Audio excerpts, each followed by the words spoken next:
Cumprimento a todos os meus irmãos com a paz de Jesus. Um feliz sábado para todos vocês. Sejam bem-vindos a esta live do dia 30 de abril. Antes de começar, vamos orar. Pai querido que estás nos céus, aqui na tua presença, nesta manhã de sábado, estamos aqui te louvando e te agradecendo pelo privilégio de entender as profecias que o Senhor deixou para nós em Apocalipse. Derrama sobre mim e os meus irmãos o Espírito Santo. Mais uma vez suplicamos que o Espírito Santo abra o nosso entendimento e que o Senhor nos dê a compreensão das profecias. Hoje, Pai querido, ao estudarmos sobre o sétimo selo, o silêncio no céu, o fechamento da porta da graça, que este tema venha a ser esclarecido pelo poder do Espírito Santo para todos nós que vivemos no tempo do fim. Derrama sobre nós a tua bênção, é em nome de Jesus que pedimos. Amém. Meus queridos, hoje nós vamos dar continuidade a esta série Desvendando o Apocalipse. Nós estudamos com vocês sobre os 6 primeiros selos dentro do juízo celestial. Na última live estudamos sobre o 6º selo, especificamente sobre o juízo, o julgamento dos vivos. E agora, queridos, vamos estudar hoje o 7º selo, o silêncio no céu, o fechamento da porta da graça. Se os 6 selos estão dentro do juízo celestial e o 6º selo é o julgamento dos vivos e a conversão da grande multidão, então, queridos, o 7º selo também está dentro do contexto do juízo celestial. O 7º selo, o silêncio no céu e o fechamento da porta da graça. Este é o tema de hoje. Eu convido você para abrir a sua Bíblia. Abra a sua Bíblia em Apocalipse capítulo 8. Apocalipse capítulo 8, nós vamos ver então o 7º selo. Leia comigo, verso 1 até o verso 5. E havendo aberto o 7º selo, fez-se silêncio no céu, quase por meia hora. E vi os 7 anjos que estavam diante de Deus, e foram-lhes dadas 7 trombetas. E veio outro anjo, e pôs-se junto ao altar, tendo incensário de ouro, e foi-lhe dado muito incenso para o pôr com as orações de todos os santos sobre o altar de ouro que está diante do trono. E o fumo do incenso subiu com as orações dos santos, desde a mão do anjo até diante de Deus. E o anjo tomou o incensário e o encheu do fogo do altar, e o lançou sobre a terra, e houve depois vozes e trovões, e relâmpagos e terremotos. E os 7 anjos que tinham as 7 trombetas prepararam-se para tocá-las. Queridos, aqui está o 7º selo. Eu vou fazer uma série de perguntas para que possamos pensar um pouco, analisar. O que significa a abertura do 7º selo? O 7º selo é a volta de Jesus? Porque muitos creem que o 7º selo é a segunda vinda de Jesus. Mas, queridos, não é isto que a Bíblia está falando? Não é isto que o Espírito de profecia também menciona? O 7º selo não é a segunda vinda de Jesus. O 7º selo é que dá introdução para as 7 trombetas serem tocadas. O 7º selo, portanto, é um momento introdutório para que as 7 trombetas comecem a ser tocadas. Por que haverá silêncio no céu no momento em que Jesus abrir o 7º selo? Seria porque todos os anjos vão deixar o céu e então haverá silêncio lá no céu? Seria por isso? Como a Bíblia descreve a volta de Jesus? A Bíblia descreve a volta de Jesus com silêncio ou com manifestação de muita alegria, de sons de trombetas, de explosões de louvor? Qual é a marca registrada da segunda vinda de Jesus, da volta de Jesus? Silêncio ou alegria? Sons de trombetas? Muitos ensinam que a volta de Jesus acontecerá exatamente na abertura do 7º selo. Mas a Bíblia não fala isso. O espírito de profecia também não menciona isso, porque depois da abertura do 7º selo, a Bíblia mostra claramente que as 7 trombetas ainda serão tocadas e as 7 pragas ainda vão acontecer, tudo depois da abertura do 7º selo. Queridos, a Bíblia diz em Apocalipse 8, verso 1, que quando Jesus abriu o 7º selo, houve quase meia hora de silêncio. Alguns dizem que essa meia hora de silêncio seria meia hora profética, ou seja, cerca de 7 dias, e eles aplicam isso para a volta de Jesus.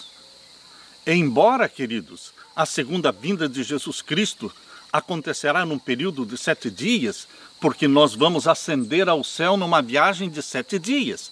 Isso é claro, nós vamos ascender ao céu numa viagem de 7 dias.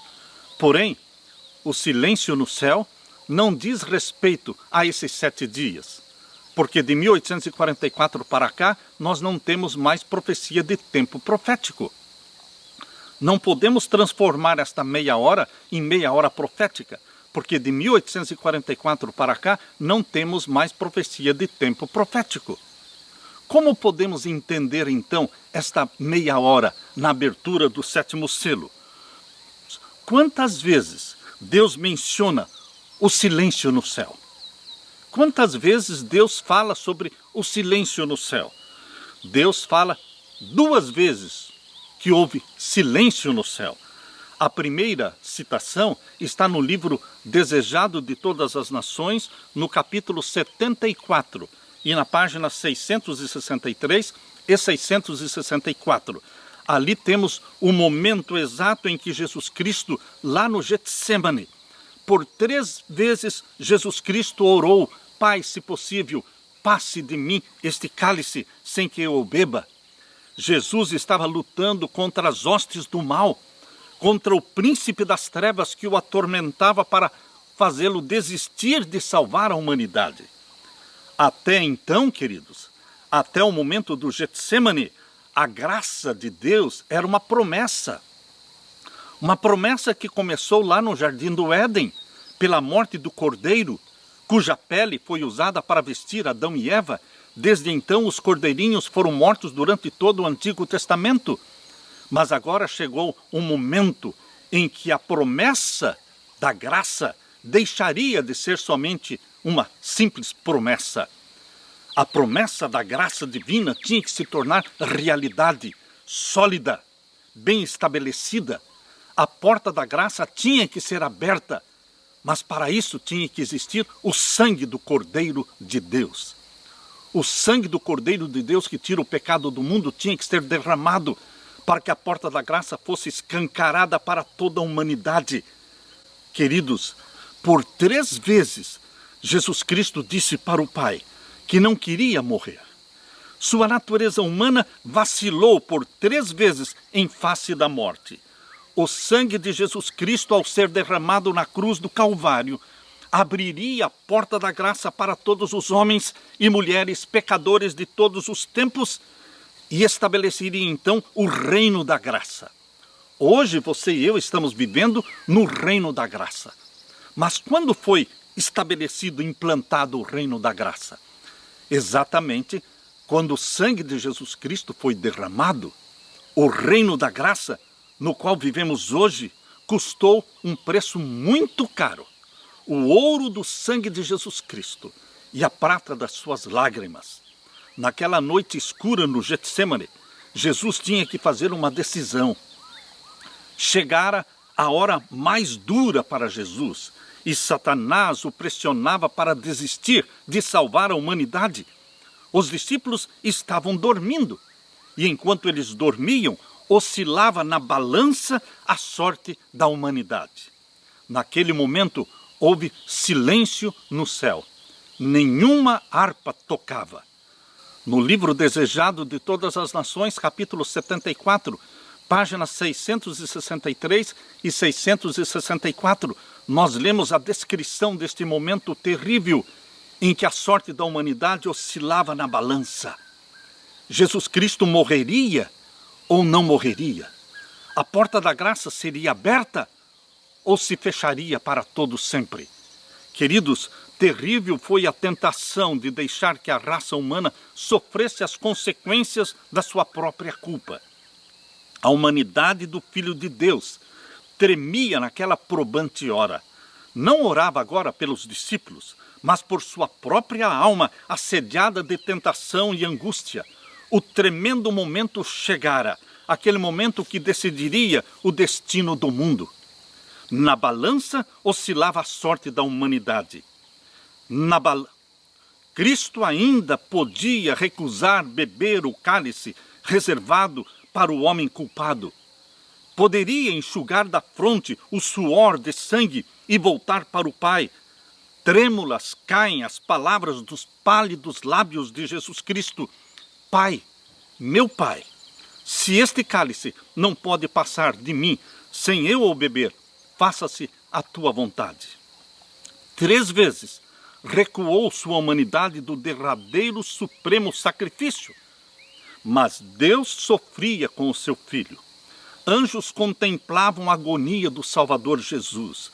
Viam seu Senhor circundado por legiões de forças satânicas, sua natureza humana vergada ao peso do misterioso pavor que todo o fazia tremer. Houve silêncio no céu. Nenhuma harpa tocava. Desejado de todas as nações, capítulo 74, páginas 663, 664. Queridos, houve silêncio no céu. Nenhuma harpa tocava, nenhum cântico era entoado. No momento em que Jesus toma a decisão, salvarei o homem, custe o que custar da minha parte. Aceito o batismo de sangue, para que por meio dele, milhões de almas a perecer, obtenham a vida eterna. Aleluia! Que decisão feliz quando Jesus Cristo decidiu morrer, dar a sua vida por você e por mim, escancarar a porta da graça, implantar o reino da graça. A promessa da graça se tornou realidade. Aleluia! Aleluia! Tivesse Jesus falhado, tivesse Jesus desistido de morrer por você e por mim, a palavra perdão teria que ser riscada de todos os dicionários. Não existiria a palavra perdão sem o sangue do Cordeiro. Se a porta da graça não fosse aberta, o perdão não existiria, a salvação não existiria. Queridos, todos os santos que já estavam no céu, quais os santos de Deus que foram para o céu no Antigo Testamento? Enoque, Moisés, Elias, estes santos que já estavam no céu. Se Jesus Cristo recusasse morrer pelo homem pecador, eles teriam que deixar o céu, porque não haveria salvação para eles também. Eles estão lá como uma amostra da graça divina que foi implantada por Jesus Cristo na cruz do Calvário. Mas se não existisse a graça, os pecadores glorificados que já estão no céu, Enoque, Moisés e Elias, teriam que deixar o céu e voltar para a terra. Que tristeza seria! Mas bendito seja Deus, aleluia, porque Jesus Cristo não desistiu. Ele bebeu o cálice da morte. Ele derramou seu sangue por você e por mim. Ele escancarou a porta da graça. Queridos, quando Jesus Cristo morreu na cruz, implantando o reino da graça, cumpriu-se aquilo que você pode ler em Apocalipse capítulo 12, verso 10. O cumprimento desta profecia de Apocalipse 12, 10 foi exatamente no momento em que Jesus Cristo na cruz do Calvário disse: está consumado. Pai, nas tuas mãos eu entrego o meu espírito. Cumpriu-se o que lemos agora em Apocalipse 12, 10. E ouvi uma grande voz no céu que dizia: agora está chegada a salvação e a força e o reino do nosso Deus e o poder do seu Cristo, porque já o acusador de nossos irmãos é derribado, o qual diante do nosso Deus os acusava de dia e de noite. Queridos, quando Satanás foi expulso do céu, naquela batalha de Apocalipse 12, verso 7, houve batalha no céu, Miguel e os seus anjos batalharam contra o dragão e os seus anjos. E eles foram expulsos do céu. Mas, queridos, quando Adão e Eva pecaram, eles transferiram para Satanás o senhorio deste mundo.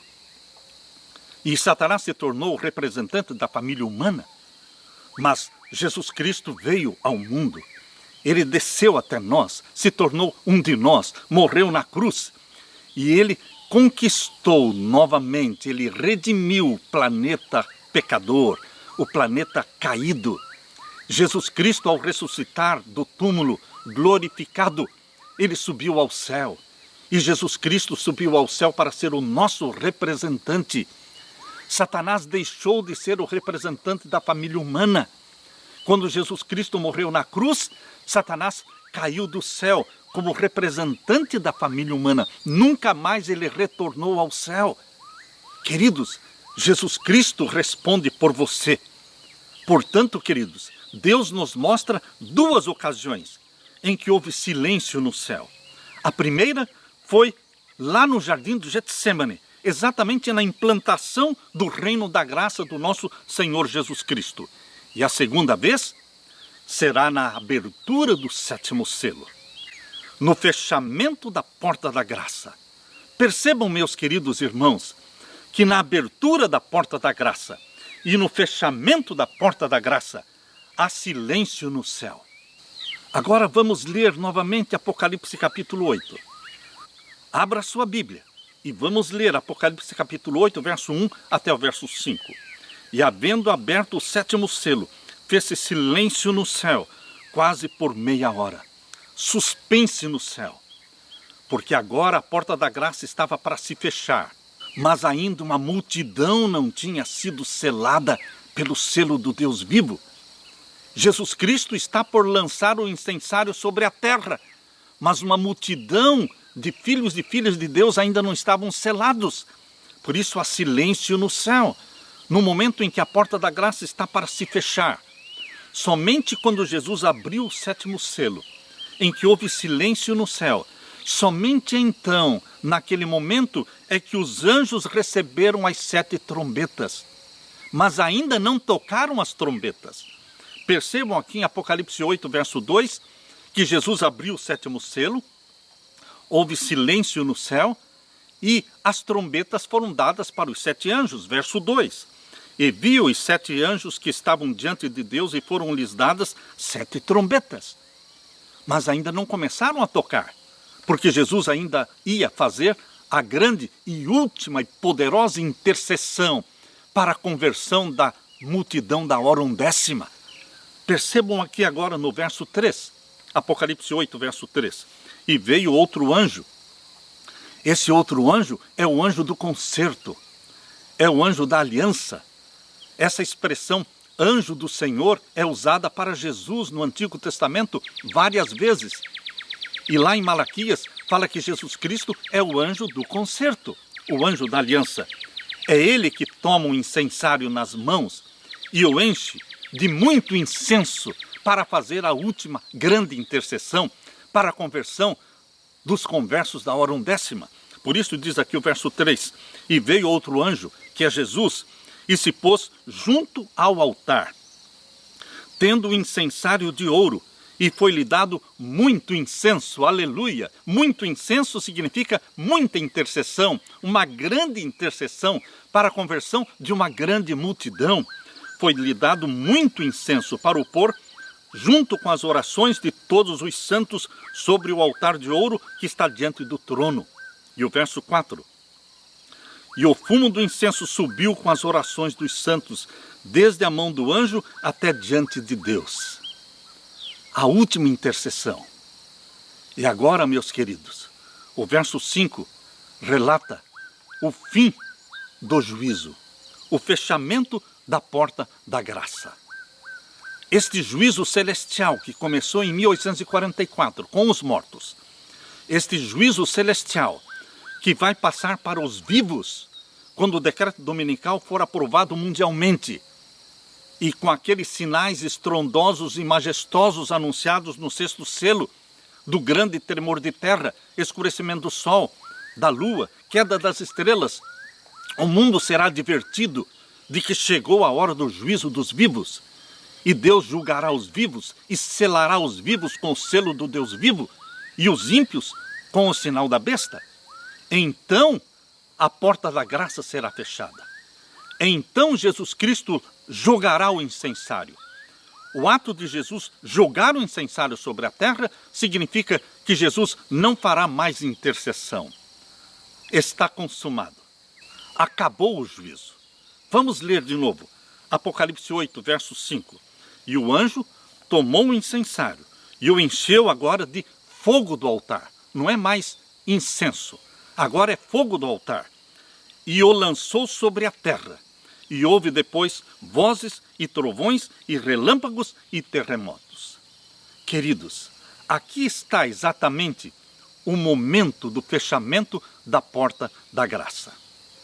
No livro Primeiros Escritos, de Ellen White, na página 279, Deus descreve através da sua serva esse momento em que Jesus Cristo lança o incensário sobre a terra.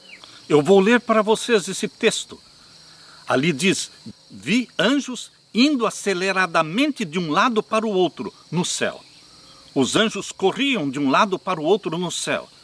Um anjo com um tinteiro de escrivão ao lado voltou da terra e referiu a Jesus que sua obra estava feita e os santos estavam numerados e selados. Então vi Jesus, que havia estado a ministrar diante da arca, a qual contém os 10 mandamentos, lançar o incensário. Vocês estão percebendo como Deus deu esta visão para sua serva Ellen White? Na visão do conflito, aquela visão que foi dada para ela em 1848 e depois em 1858. Em 1858 ela escreveu a visão do grande conflito e está descrito desta forma. Primeiros Escritos, página 279. Ali diz: então vi Jesus que havia estado a ministrar diante da arca, a qual contém os 10 mandamentos, lançar o incensário. Deus está usando o mesmo texto de Apocalipse 8, verso 5. Ele fez com que a sua serva entendesse que o ato de Jesus lançar o incensário sobre a terra era o fechamento da porta da graça, era o fim do juízo celestial. E então ele levantou as mãos com grande voz e disse: está feito. Isso é exatamente o que Deus está falando para nós. Queridos, somente depois de Jesus lançar o incensário sobre a terra, o que aconteceu? Então toda a hoste angélica tirou as suas coroas quando Jesus fez a solene declaração: continue o injusto fazendo injustiça. Quando Jesus lançou o incensário sobre a terra, ele proferiu o texto de Apocalipse 22, verso 11. Continue o injusto fazendo injustiça. Continue o imundo ainda sendo imundo. E o justo continue na prática da justiça. E o santo continue a santificar-se. Cada caso fora decidido para a vida ou para a morte. Ninguém mais se converte depois disto. Não há mais conversões depois que Jesus lança o incensário sobre a terra. O Espírito Santo se retira da terra, mas o Espírito Santo não se retira do povo de Deus. O povo de Deus foi batizado pela chuva serôdia do Espírito Santo. Por isso eles vão viver à vista de um Deus santo após o fechamento da porta da graça, sem o intercessor no céu. Eles vão viver, sim, porque eles estão batizados pela chuva serôdia do Espírito Santo. Eles foram selados pelo selo do Deus vivo e eles têm a mente de Jesus, eles têm o caráter de Jesus Cristo. Queridos, o Espírito Santo se retira da terra, mas nunca vai se retirar do povo de Deus, porque nós somos o templo do Espírito Santo. Queridos, em breve, muito em breve, meus queridos, haverá esse silêncio no céu. O primeiro silêncio no céu foi para abrir a porta da graça. E agora o segundo silêncio no céu será para fechar a porta da graça. A porta da graça está aberta há 6.000 anos. 4.000 anos ela era uma promessa. Mas há 2.000 anos a promessa se tornou realidade. Você vive no reino da graça. mas a porta da graça vai se fechar. A porta da arca de Noé um dia se fechou. Queridos, um dia a misericórdia divina se esgotou também para Sodoma e Gomorra. Um dia a porta da graça vai se fechar, mas hoje ainda é tempo de graça, de misericórdia, de perdão. O Espírito Santo está dizendo para você que me ouve, meu querido irmão, minha querida irmã, vem. A igreja diz, vem. Todo aquele que ouve, diga, venha.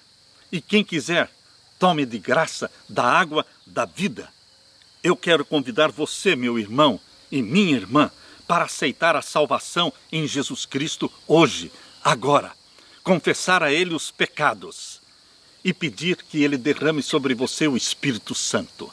Nossa bendita esperança da volta de Jesus está bem perto de acontecer. Nós estamos ansiosos. Nós estamos buscando o batismo diário do Espírito Santo. Nós estamos anunciando a verdade presente para a conversão da grande multidão. Nós estamos aguardando a segunda vinda do nosso querido Salvador. Ora vem, Senhor Jesus Cristo. Pregue esta mensagem. Prepare-se com a sua família para este grande evento, porque a porta da graça ainda está aberta. Regozije-se na salvação que Jesus Cristo está oferecendo para você. Pregue esta mensagem da verdade presente e prepare o mundo para a segunda vinda de Jesus. Deus derrame sobre você, meu querido irmão, o Espírito Santo. E Jesus Cristo dê para você a paz que só Ele tem para dar. Esta é a minha oração. Amém.